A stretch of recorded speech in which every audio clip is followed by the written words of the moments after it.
very good evening. I'm Asad Ahmed. It's not often you'll hear the boss of a hospital trust saying the reality of working in the NHS is to not have enough money and admit to staff being overworked. But that's exactly what happened when the boss of one of London's largest hospital trusts was confronted by protesters who caught the unusually frank comments on camera. Carl Mercer, political correspondent, you don't often hear this sort of thing. Yeah, and certainly not from the people who run hospital trusts, do you? But this is exactly what happened, and a very brave thing to do, you might say. The boss of a trust which runs 4 big hospitals in West London, St Mary's, in Paddington, Charing Cross, Hammersmith and Queen Charlotte's Hospital, stopped to talk to protesters on his way into their annual general meeting yesterday.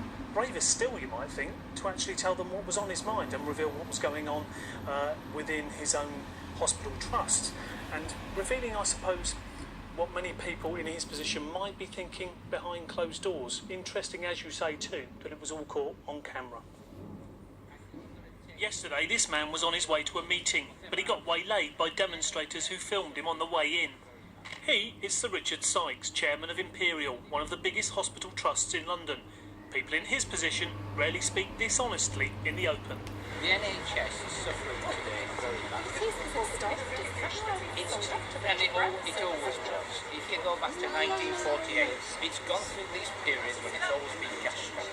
Today, it's really cash strapped. You know, 80% of trusts are now in deficit. Like others, his trust is facing tough financial times and struggling to hit targets. The capacity just isn't there at all. You know that it's a big problem. The waiting times are a big problem. Referral to treatment is a problem. And so, you know, this is happening not just here but throughout the country. The finances are very, very strained. He was fully behind NHS staff, he says, are under pressure. And so do we, and we would So do we. They work extremely hard. We absolutely agree So with this that. belief that we're inefficient and don't manage We absolutely agree with that. We agree with that. These people work 18 hours a day. No, They're I've unbelievably efficient. I have never spoken against No, And I think NHS. Well, that's why. But we're killing them now. You know, this is the problem.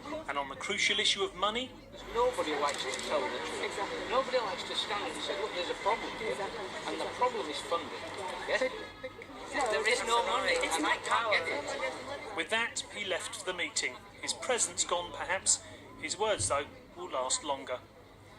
Well, very candid comments. But Carl, it's not often that you hear that, but his comments follow concerns expressed by other NHS bosses, don't they? Yeah, and interesting it's come from Sir Richard himself, because not only is he the chair of these trusts where he is at the moment, but he used to be the chair of the whole of NHS London, so clearly a man with some clout. But as you say, these are concerns we've heard echoed over the last few days. At the weekend, a group called NHS Providers, which represents hospital trusts across the country, said there is simply not enough money in the system, we need more money.